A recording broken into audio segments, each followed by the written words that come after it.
Hello children, hope you have seen the previous videos and understood the chapters. If you have missed any of them, you can see the description box, the links are given there.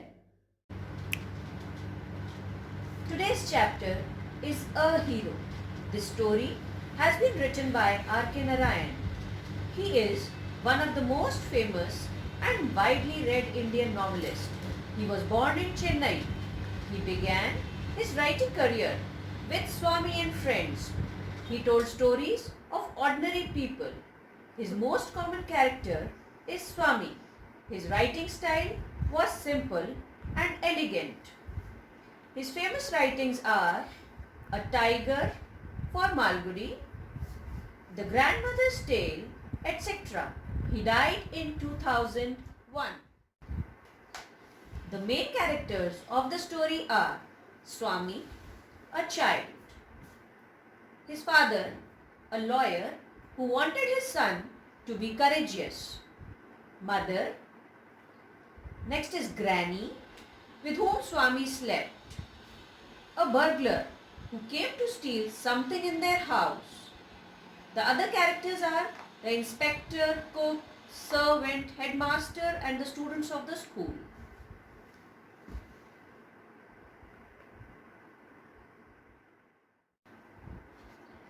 One day, Swami's father was reading a newspaper. He called Swami and told him the news of a child who, while returning from the jungle, faced the tiger very bravely. After that, he asked him his views. Swami said that he might be a grown-up. A child cannot face the tiger. His father told him that it was not the age or the strength that matters. It is the courage that matters. Swami protested and said, I have courage, but what if the tiger attacks me? His father said that if he could prove that he had courage.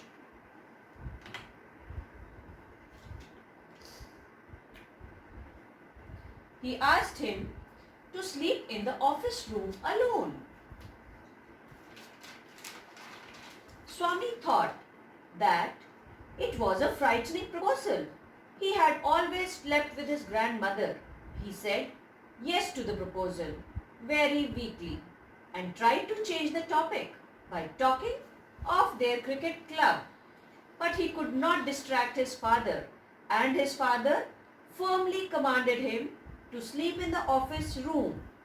Swami tried to postpone it to the next month, but his father stood stern. He said that it does not look nice that you are so grown up and you still sleep with your grandmother. In the evening, when Swami's father was looking at the newspaper on his lap, Swami slightly went away to sleep with his granny. Granny asked if he did not want to listen to the bedtime story. Swami made her silent and cuddled himself in the bed. He tried to pretend that he was sleeping. But what happens next? Father came up and asked him to get up. Granny requested to let the child sleep, but father firmly picked up his bed, and all the requests of Granny and mother failed, and he took Swami to the office room. Swami requested if he could sleep in the hall and made excuses of dust and scorpions, but all was in vain. Swami then protested that if the door of the office could be left open, father agreed for it, only if he promises not to go to Granny again at night. Swami was very sad and angry. He found his father very cruel. He was imagining the boy of the newspaper news to be a monster. As the night became deep, he was scared and he remembered all the ghost stories. He remembered the frightening experiences of his friends. He could listen to every single sound, be it clock or the sound of leaves or insects or snoring sounds, all seemed to be furious. he tightly covered himself and tried to sleep. He was feeling that some ghosts would take him away to Nepal. Swami hurriedly got up and went to sleep under the bench. He found it safer and tried to sleep.